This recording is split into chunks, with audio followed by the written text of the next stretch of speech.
I was surprised to see Mike Thibodeau come out. He came out, his words, his presentation. He seemed like somebody that was really defeated. It's probably the weakest I've ever seen Mike Thibodeau as he was today. It seemed very strange that just a week ago he attempted to come out and appear to be strong. But the references in the speech to Clinton politics and things sort of has twisted this around from what's best for the state, what's best for elected officials in this institution, to really sort of Mike worried about his own sort of personal Senate race, as well as maybe some races of his members as well.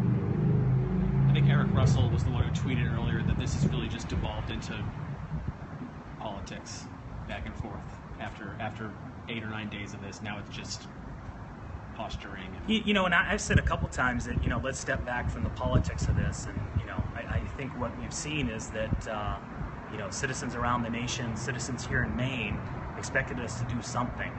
They expected us to be able to do something in a bipartisan manner, sort of put the partisan politics aside. I think a lot of us, weren't really thinking about the election, but we were really just thinking about trying to, address this behavior. This is behavior that continues. It's behavior that all of us realized after last week that couldn't go on for 2 years. It seemed like the Republicans were there last week. It seemed like Mike Thibodeau was there last week. This is something that came of an outcry from Senate Republicans. They joined us in that outcry. They were very public last week, and to see today their willingness to do nothing, I think that's pretty shameful. I know for me to go home, I think about my 7 and 10-year-old every day. I think about the state of Maine I want them to live in, and here we're going to do nothing. So, I think for us, we're going to continue to try to figure out a way to do something.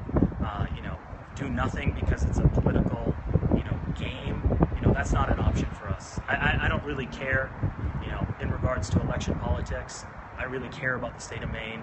I care about the future of the state of Maine. I care about how my children will live, how they'll view the state, and how people outside the state will view this state. Is it really, though, was it really in Democrats' interest to even try to attempt to have a special session, since you don't really have the numbers? I mean, House Republicans have been saying from day one they don't have the support to come in. Isn't it better, politically speaking, to just make sure this thing has a little bit of a tail and you can talk about it through November? For us, we wanted to do something.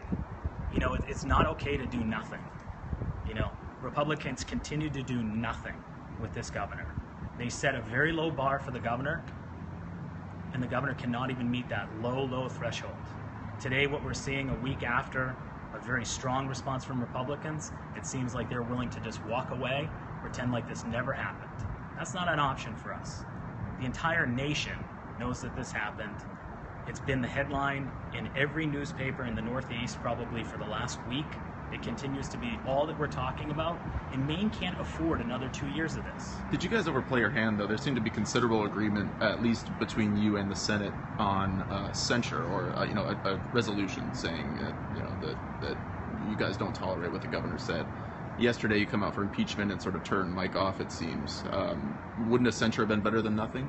If Mike's looking for a cop-out, that's up to, Mike to define what that cop-out is. For us, we wanted something to happen. We wanted to come in this building. We wanted to have dialogue around this issue.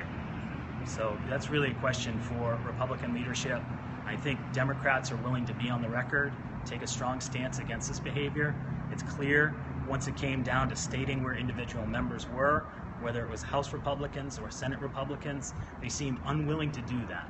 So at this point in time, you have a couple Senate Republicans who said they oppose these, actions of the governor.